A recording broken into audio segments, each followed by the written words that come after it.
मैं तो भाग रही हूँ। Hello guys, welcome back to my channel. Sorry मैं 2 दिन से वीडियोस नहीं डाल पा रही हूँ क्योंकि मैं अपने पढ़ाई में बिजी हूँ और मेरे एग्जाम्स आने वाले हैं। तो मैं बिल्कुल भी वीडियो नहीं डाल पा रही और मेरे शूट्स भी आजकल चल रहे हैं, कोलैबोरेशन इतने आ जा रहे हैं। अभी मैं खुद अभी शूट करके हटी हूँ, तो मैंने सोचा कि क्यों ना हम यूट्यूब पे कुछ शेयर करें आज।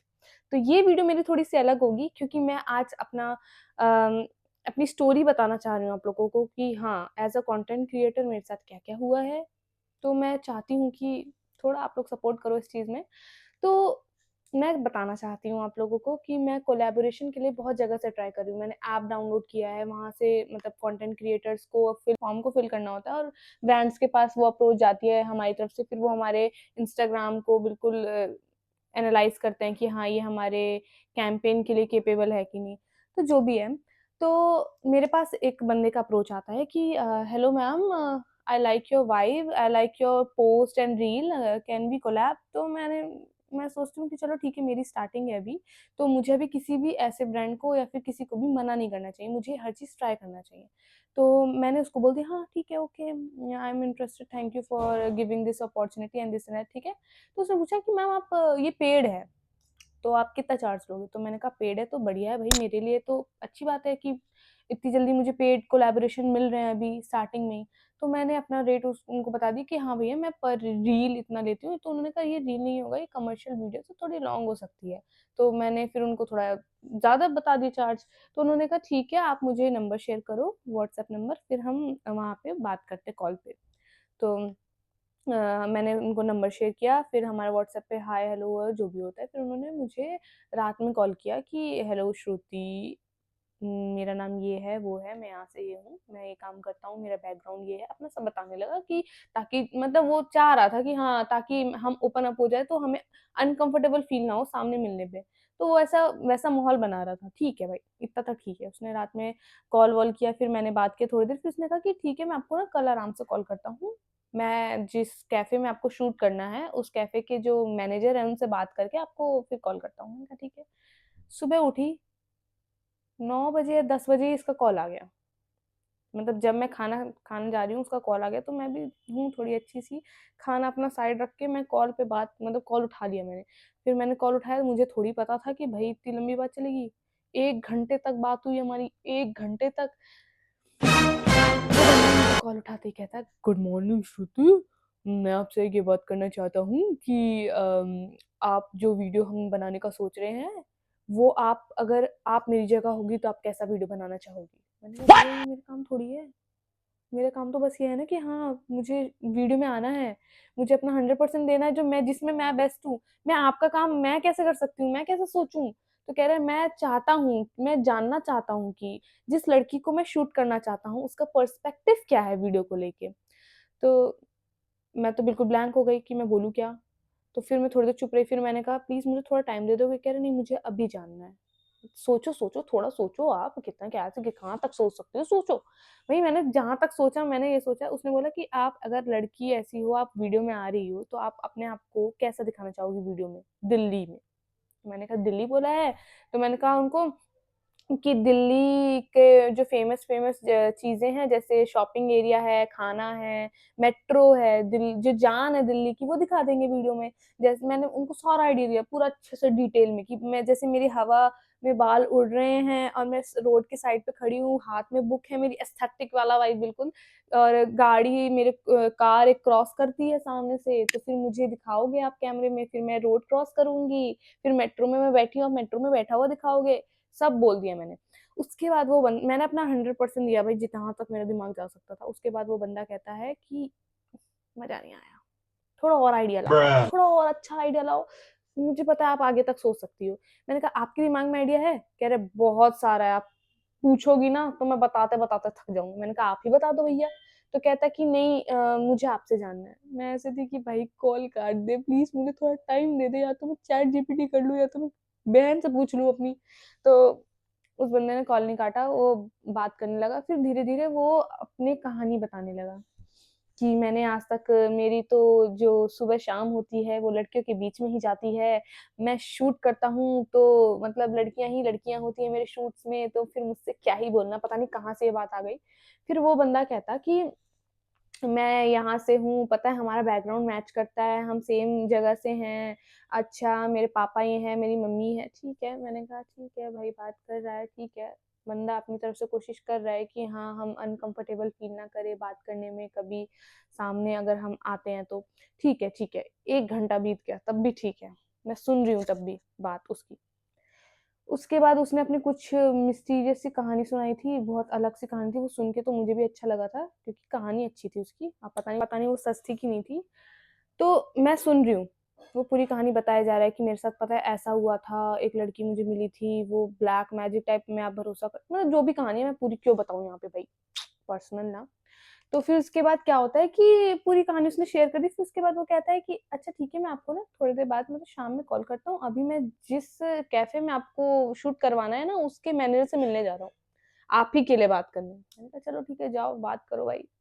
शाम को बंदे का कॉल आता कि सुनो हम कल मीटिंग पे मिलते हैं। मैंने कहा क्यों? तो कह रहा है कि अरे जिसकी मैं वीडियो बना रहा हूँ, मैं उसको देखना चाहता हूँ कि मैं उसको वीडियो में कैसे पोर्ट्रे करूँगा। तो मैंने कहा भाई मुझे तो फ़ोटोग्राफ़ी के बारे में इतना नॉलेज नहीं है, वीडियोग्राफ़ी के बारे में इतना नॉलेज नहीं है, तो फिर मैं क्या ही उससे लड़ूँ इस बात पे कि क्या भैया मीटिंग मीटिंग। तो मैंने बोल दिया ठीक है भाई, हम मिलते हैं, आप मुझे टाइमिंग बता दो। तो उसने कहा आप इस पर्टिकुलर मेट्रो स्टेशन पे मिल जाओ, हमारा वो बीच में पड़ता है, हाँ मैं वहाँ आपको मिल जाऊँगा। आप 11 बजे या 10 बजे आ जाना सुबह। मैंने कहा कि चलो ठीक है। फिर मैंने कहा सुनो, मेरा ये फर्स्ट टाइम है ऐसे शूट पे जाना, तो क्या मैं अपने साथ अपनी सिस्टर या अपने भाई को ले आऊँ? तो वो कहता, मतलब तुरंत चेंज हो गया उसका बिल्कुल, जैसे बोलना होता है ना कि हेलो श्रुति, हम मीटिंग पे मिलते हैं। ये सुनने के बाद उसका हो गया था, क्या? भाई को लाओगी आप? भाई को तो मैं उसको सफाई दे रही हूँ कि भैया क्या है ना कि मेरे भाई का फेयरवेल है, तो मुझे उसको कपड़े खरीद के देने हैं। तो मैं चाह रही थी कि मैं आपके साथ मीटिंग में जाऊं, तो वहां से उसको फिर मार्केट ले जाऊं। उसको सफाई दे दी मैंने। वो कह रहा है फेयरवेल है आपके भाई का, तो आपके भाई को इतना बड़ा तो हो गया है कि खुद शॉपिंग कर लेगा वो, उसको बोलो खुद अकेले चले जाए, आपकी क्या जरूरत। मैंने कहा भैया वो मेरी पसंद से, मतलब वो अपनी बहनों की पसंद से कपड़े पहनता है, उसको फैशन सेंस का भी उतना नॉलेज नहीं है। नहीं है, अपनी तारीफ तो हर जगह करनी होती है भाई। वो कहता, वो मान ही नहीं रहा। वो अब मैनिपुलेट करने का तरीका देखो उस बंदे का, वो अब टॉपिक चेंज कर दिया। उसने कहा कि फिर उस बंदे ने क्या किया, उस बंदे ने मुझसे बोला कि आप अपने भाई को बोलो कि वो अकेले अपना शॉपिंग कर सकता है, इतना बड़ा हो गया है तो। मैंने कहा भैया देखो, चलो मान लो कि मैंने अपने भाई को बोल दिया, वो चला गया, मैं अपने मम्मी पापा से क्या बोलूंगी कि मैं कहाँ जा रही हूँ ऐसे।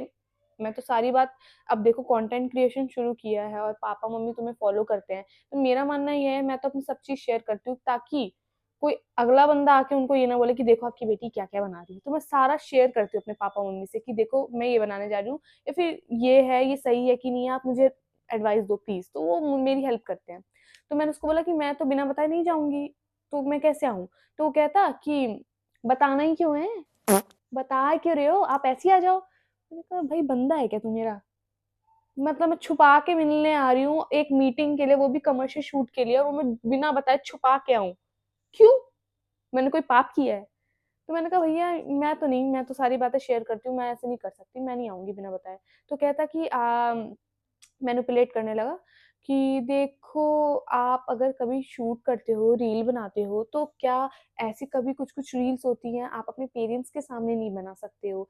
तो देख रहे हो, पता नहीं कहाँ से कौन-सी बात लाके वो बोलने लगा। मैंने कहा भैया मैं ऐसी नहीं हूँ, अगर कुछ रील शूट करनी है तो वो मैं अपने मम्मी-पापा के सामने कर सकती हूँ, मुझे कोई दिक्कत नहीं है उसमें। तो मतलब वो फिर बहुत घुमाने लगा था बातों को, तो मैंने कहा कि चलो ठीक है, मैं आपको थोड़ी देर बाद में बात करती हूँ, थोड़ी देर में। मुझे कॉल काटना था बस, क्योंकि वो कॉल ही नहीं काट रहा था।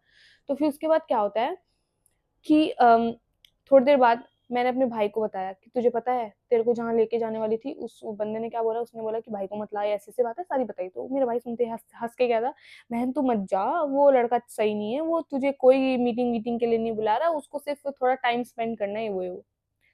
तो मैंने कहा कि ठीक है। मैंने अपनी बहन से शेयर किया तो उसने भी सेम यही बोला, मैंने अपनी मम्मी से, पापा से शेयर किया तो उन्होंने सीधे बोला नो, बेटा नहीं जाना तुझे, नहीं जाना।